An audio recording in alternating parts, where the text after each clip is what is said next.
This will be a day long remembered. Now I am the master. Welcome to another episode of Legends and Theories. This is my review for the first two episodes of the new Marvel show, WandaVision. At this point, I feel like the show is okay. It's not great, but it's not terrible. I think the show is going to pick up soon and get better. It's kind of like Lord of the Rings, the books, and look at the movies, where it sort of starts off slow, setting everything up, and then slowly beginning the story. And I think that's how the show is going to be too. There's the first two episodes, nothing really happened. And is why I'm not doing a recap part in here. I'm going to do it for the rest of the show because nothing almost happened in the first two episodes. And the only things we've really seen that could be part of the plot, we don't know how important it is. But what seems the most important is the beekeeper, which is likely hinting at AIM's involvement. Another thing that hints towards AIM's involvement is how each episode ends with a hexagon around them. And the hexagon is a symbol of AIM in the comics. But there's one thing that doesn't make sense in the continuity of the MCU. It seems likely that AIM already fell after the death of its founder, Aldrich Killian, in Iron Man 3.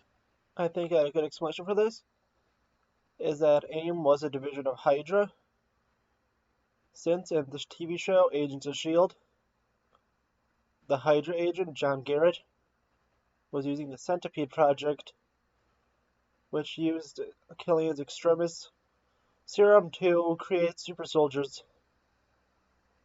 That has never been fully explained, and seems like a coincidence such a long time ago, but they could be continuing that into this show, explaining how AIM is alive, since Hydra was able to reboot it after Killian's death, and a new leader has taken control.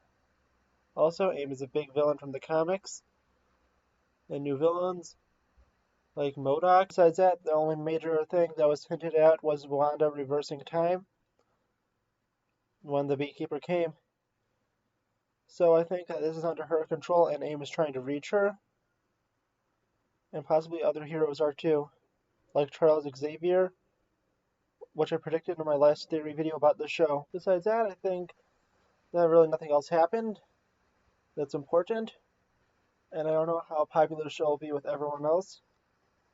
Personally, I am fine with things building up slowly, but I know that many people do not like that, and could lead to a decline of viewership, or people just giving up. Personally, I think they should have played a bunch of episodes with its original release to go into the main story so people were getting interested, and that's why I thought they released the first two together so they could do that, but I guess they didn't, and hopefully it picks up in episode 3, because I think after that many people will give up on the show. Personally, I won't, but I could see many people doing it. Finally, I want to talk about how they're honoring different eras of television, and looking at it, I think besides how Vision looks, and possibly Wanda using her abilities, that everything they do is being set into limitations of what that era would have of television. So I'm not sure exactly what year the first two episodes were set in. We'll just say it's the about 40s or 50s, about around there, since I know that in the 60s color television was starting to begin, since the Batman TV show, which I have not seen, was in color, and it was from the 60s. So going back to my point, I think that the rules they have is for each episode is they can't use anything that wouldn't have existed at that era. So basically they can't put CGI into those earlier episodes until it starts getting into the 2000s. So we may not see that much CGI. Besides, of course, to make Vision look like he did in the Avengers movies, because I'm pretty sure that's a combination of both makeup and CGI, and they may use it also for Wanda's powers, but there are also other ways around it, like of course the string trick that they showed in the magic trick during the second episode.